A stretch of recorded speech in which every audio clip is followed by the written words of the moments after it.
Good morning, everybody. I don't know whether it's good to be first or rather daunting to be the first person speaking. I'm gonna take it as a good thing to do because I can get it done and out of the way. So my name is Gary Loke, and as Alia said, I'm the Director of Knowledge, Innovations, Insight and Delivery for an organization called Advanced HE. And today I'm going to be talking about understanding and the impact and the review of our Athena SWAN Charter in the UK and how we hope that will impact on kind of the global higher education landscape. I'm going to start off really by talking a little bit about the organisation. I was told to keep to no more than 2 slides about Advanced HE, but I think it's important that I cover this off.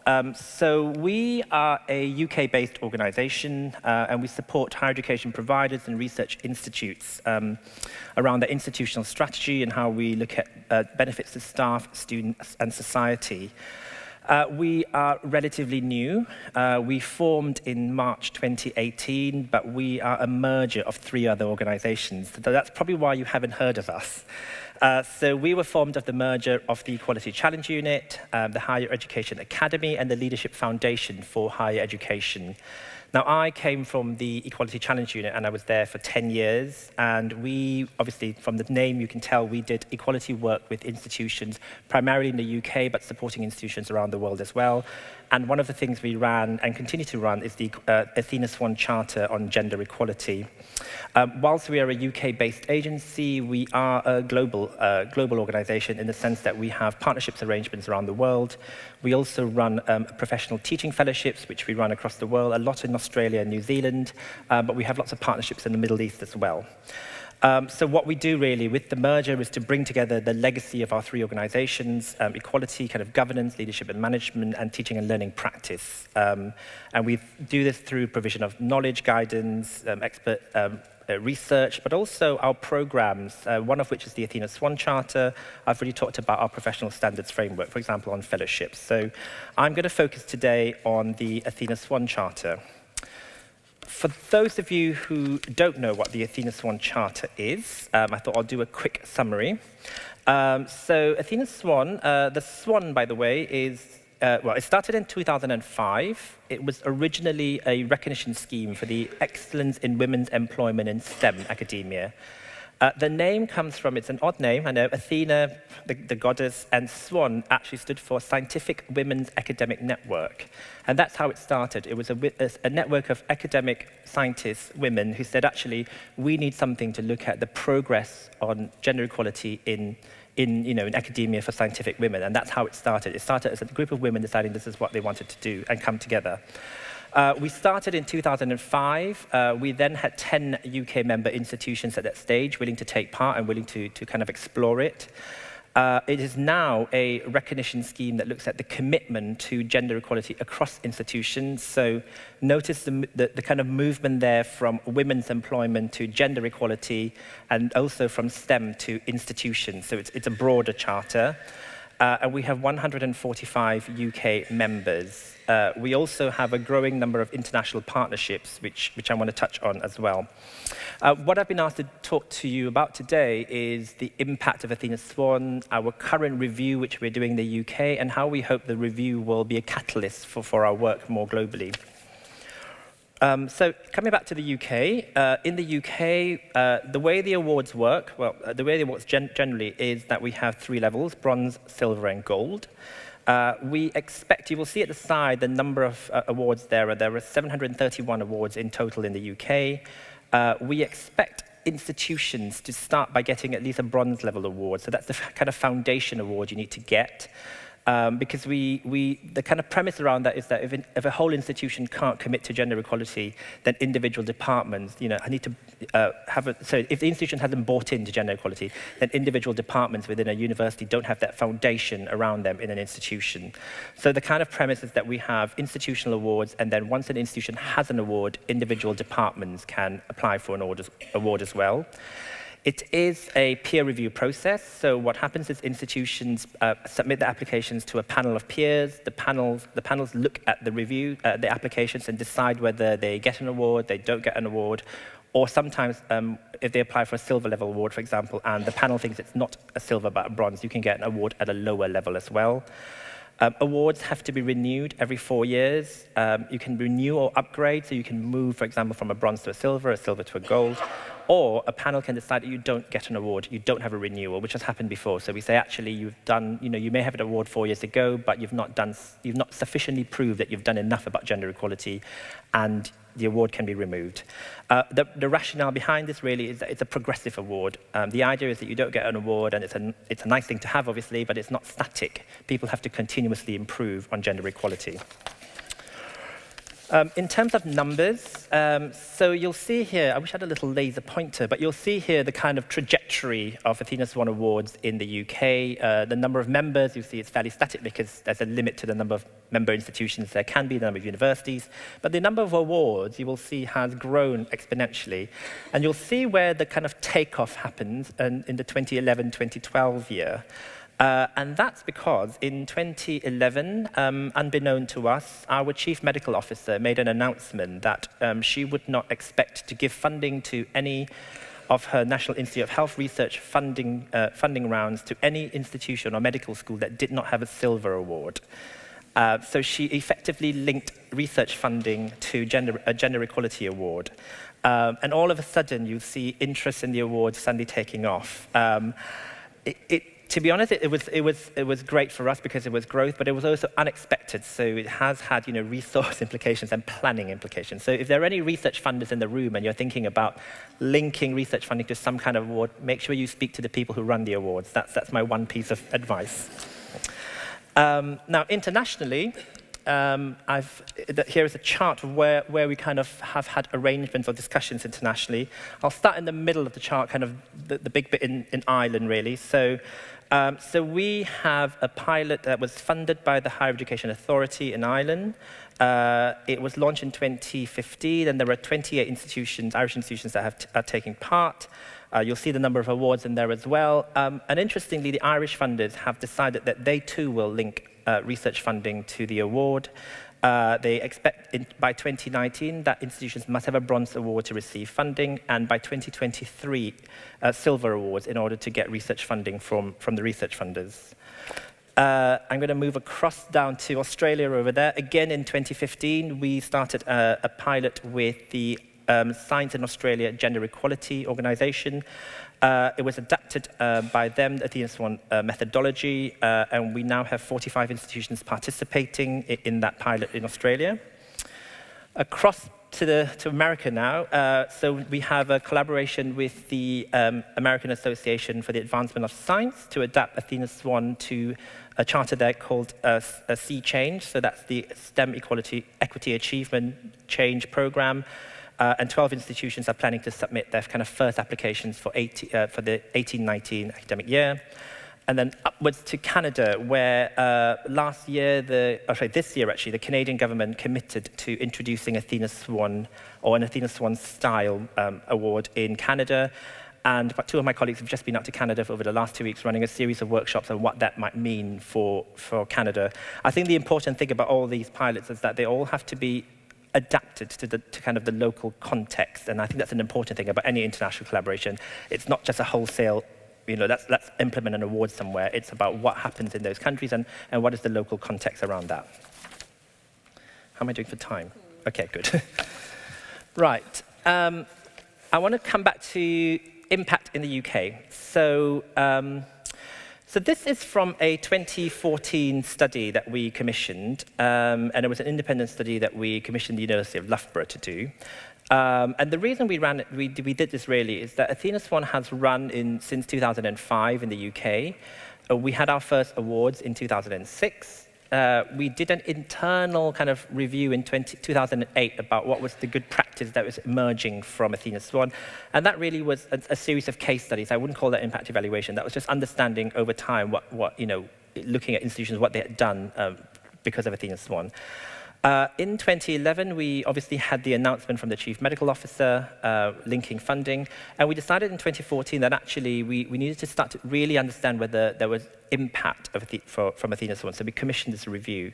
Now, what it did show, and there is a kind of, you can see the whole review there at the web link at the bottom, is that there is kind of evidence of sustainable change, that women were reporting improved visibility, increased self-confidence, enhanced leadership skills.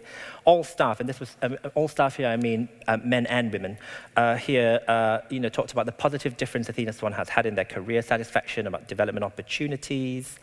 Administration and technical staff report the greater sense of belonging to the organization, to the department, and that the process, and this is important really, that the process of applying for and taking part in awards provided the credibility and impetus for work on gender equality.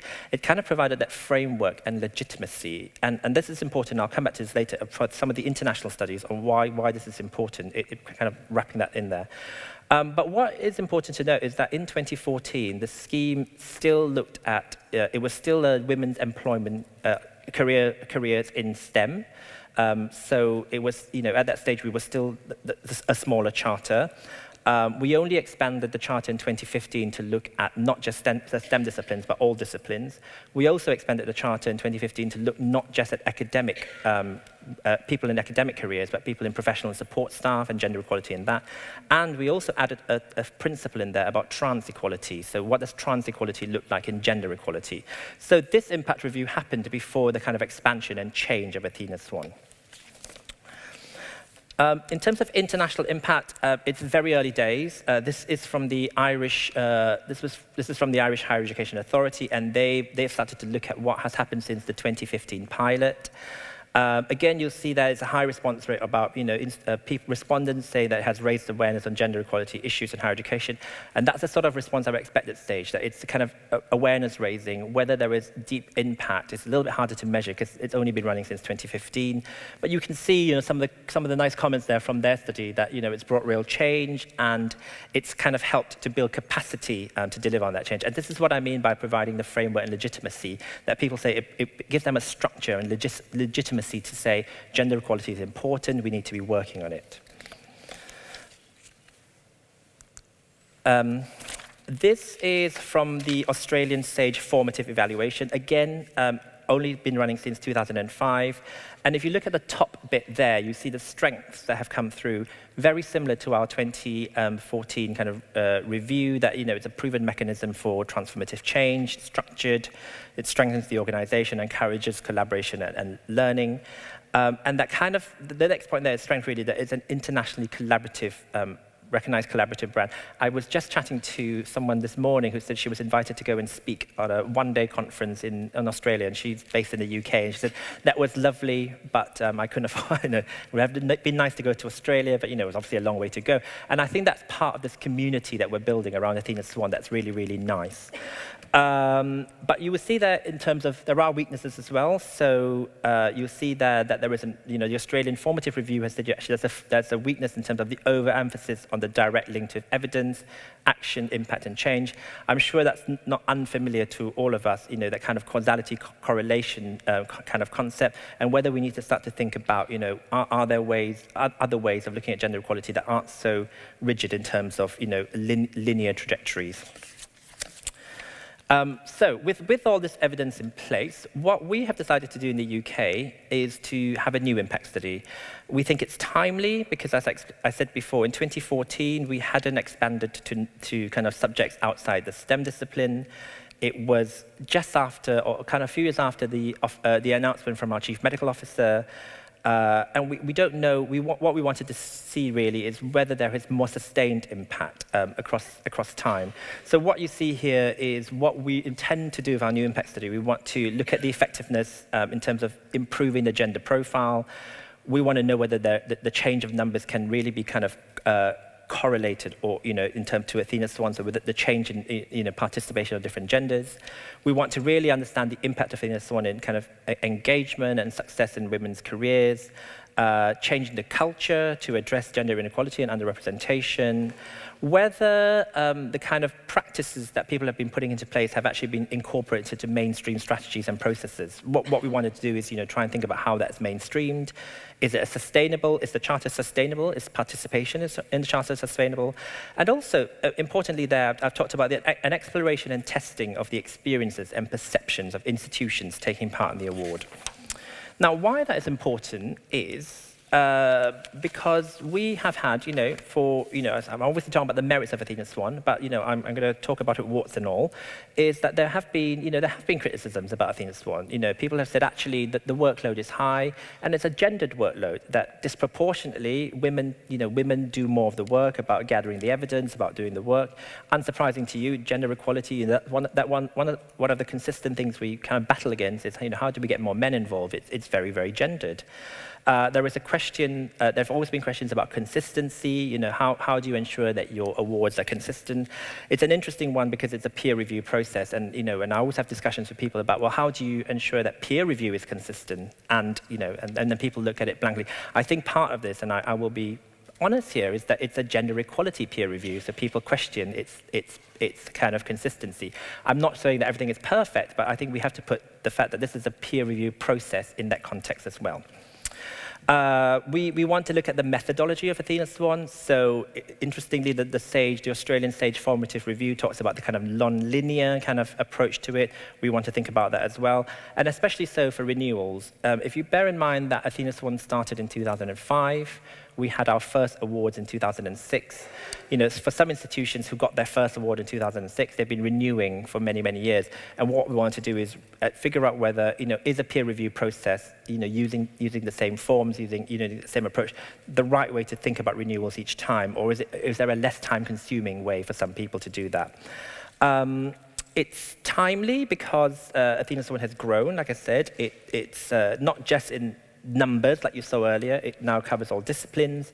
We have included professional support staff. We want to look at gender equality in the whole. Like I said earlier, we also have a principle on trans inclusion. But I think the important thing for us is that we want to conduct this review, but also ensure that its rigor is maintained. So what we don't want to do is to dilute it so that it becomes a tick box exercise. So what we need to ensure, however, that it's fit for purpose for the future of what it's set out to be. As well. So in terms of timelines, our impact study is running now. We will run it till February 2019. We're at the same time conducting a kind of listening exercise with our stakeholders, which we're running till January 19. We have a steering committee who's been assembled, who will look at all this evidence and then do a sector consultation and analysis, which we want to run later next year, with recommendations to our board in September 19. Now, it's a UK-only review, but what we really hope, and you would have seen how the Charter has grown internationally, is that the learning will be shared with our partners to build a kind of stronger global model and community of practice. And really what we hope this Charter will kind of continue to grow and help shape the kind of gender equality landscape globally. And I'm done. I think I have time for questions as well. Were there any questions in the audience, or... Actually, while you were speaking as the chairs, but I was thinking, could you give us a bit of flavor into, is it the institution itself that has to go through the process, or do you have an example, say, of someone who's been through getting the Athena SWAN award? So when you say the institution... Is it just the universities?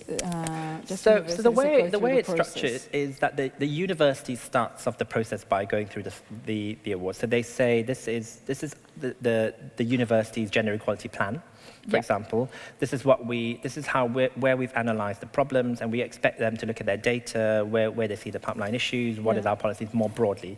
But if you think about a really large university in the UK, they can have thousands and thousands of staff. So what we expect is that the university does a foundation kind of, this is where we are. Mm-hmm. And the kind of, I guess the more important awards for me are the departmental awards. So you have a department of chemistry, a department of zoology, a department of physics, to say actually what we want to do as a department is go for an award. And then what they have to do is look at their department. And it's not just the numerical game, so you don't just look at the numbers. They also have to talk about the culture of their department. So the way it works is that the institution gets awarded and then individual departments do. Okay, I see. I actually have a question here in front and a question here on the left. So we might go with the one on the left first, yeah, because it's closer. Good morning. Thank you for your interesting lecture. I'm Hans van Krieken from Radboud University here in the Netherlands. In your lecture, your focus was very much on gender equality, although my understanding was that your organization has a broader scope now. And coming from the university with the highest female professorship, which is still not enough, what we notice that outside STEM, where we have gender equality at the level of professorship, we have a much lower diversity on other issues compared to the STEM area. And I wonder how you will move from gender equality to more diversity, looking at those diverse situations in STEM compared to outside STEM. Sure. Do you want to take a round of questions? I can answer that question. So you're right. Our organisation focuses on equality more broadly.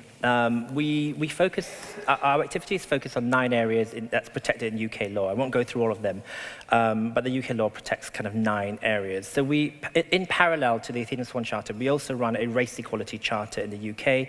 And that has a different construction because the issues on race are different in the UK. There is a paucity of, you're right, there is a paucity of, if I had a different chart, I would show you we have statistics where we see the number of female professors and male professors, and then when you break that down into non-white professors and what we call minority ethnic professors, when you look at the wedge that is female minority ethnic professors, it's tiny. When you look at the wedge of female ethnic minority professors who were born in the UK, it's even worse. So when we look at our race charter, we start to think about those intersections very clearly as well. We also look at the trajectory for students much more in our race charter because in some universities we have 50% of undergraduates because of the local community who come from minority ethnic communities, and you have 2% of professors who come from minority ethnic communities, and there is a real mismatch there. So we do look at that. I mean, it's an interesting question for us about the charter. Some universities have said to us, and this probably will come through the review again, is that we should have an all-encompassing charter that looks at all 9 areas of the law. And we did, for a long time, debate that with our board about whether that's the right approach. And I think we came to the conclusion that if we did that, I'm not entirely certain what that charter would look like, because it would be so big and all-encompassing, and there would be so many intersections to look at. And B, it's very easy to then dilute things in the sense that you could say, well, let's just focus on this bit because we know we've got activity on gender, and let's forget about, disability, let's forget about race, let's forget about religion and belief. But it's a debate to be had about whether we should have a charter that looks at equality in the whole. I would be interested in having a discussion with people on what that might look like as a construction. Well, we're lucky enough, our next speaker in a few minutes is actually Professor Irvin, will speak on diversity in general. We're looking forward to that. And so you had another question, yes, here on the left. Our mics. Are they around? Sorry, just here, second row. Yeah, do you have a question?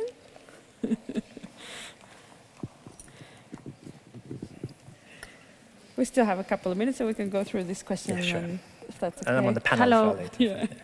Hi. Thank you so much for interesting speech. My name is Soleil. I come from Just Consulting. I would like to ask you this: the thing about gendered workload is a quite familiar matter, actually.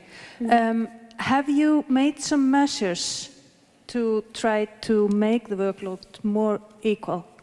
Could it maybe be included in the gold crown, that you can only get the gold crown if the workload has been divided equally? Or have you thought of ways to try Yeah. to distribute it more evenly? Yes, we have. So the answer is yes, but in a slightly opaque way. So in the Athena SWAN Charter, one of the things we do is we ask for distributed action across the kind of actions you have to do to achieve. So, it can't be, where awards fail is that they say, that this is what we need to do, this is what we need to do, action, equality office, action, equality officer, action, equality officer, and that's where it usually fails. We say, actually, you need to have a distributed workload across the piece, and we expect it to be, action, head of department, action, postdoc group, and so that it's distributed. Now, I guess that the reality is that while it's a peer review process and it's a static document that people look at, and while institutions say, yes, the head of department is action to that, the reality is we don't go and check whether the head of department or whether, the postdoc, or whether it's a man doing it or a woman doing it, that it's actually doing what the action plan says. It's very hard for us to police that. So yes, we try and distribute the action, but I think some of the criticism still is that there is a gendered workload in there. But you're right, we have tried ways, and actually I would again be interested in a discussion later about what might be useful ways to try and push that so that it's a more distributed workload. Okay. All right, great. Yeah, pressing, because we have about 1 minute. Maybe we'll take just one last question and then, yeah, sure, just leave here. We'll talk to you during the day. Thank you very much. Claudine Herman, President of the European Platform of Women Scientists. I would like to know, in your opinion, what is the first driving force for institutions to enter into this gender equality? Because there are also resistances. So is it general policy? Is it work demand? What is it, in your opinion? Yeah. I'm going to be brutally honest and say money.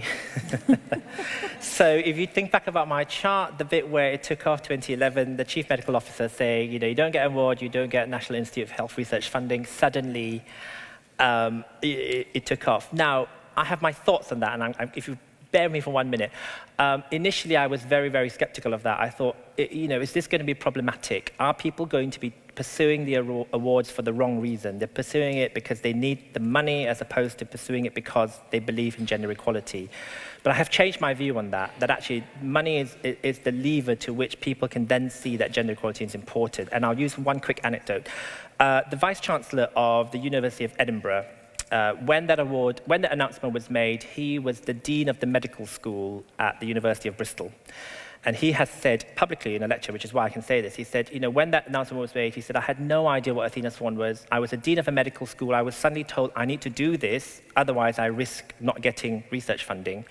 And he went around and said, what is this? What is this? I need to find out what's happening in our institution about Athena SWAN. He then went around the University of Bristol, found out what was happening in little pockets, and he said, actually, this is really important. Why has nobody talked to me about gender equality before in medical schools? And he then became a champion at the University of Bristol to push Athena SWAN throughout the university. And now that he's moved to become the Vice-Chancellor of the University of Edinburgh, he says this is really important for us as a university in Edinburgh as well. So while money was the initial driver, or funding was the initial driver, it has converted people, and I think they're doing it for the right reasons now. Great. Thanks so much, Gary. Thank you so much. Thank you. That was brilliant. Thank you very much. Thanks. I'll be on the camera later. No worries.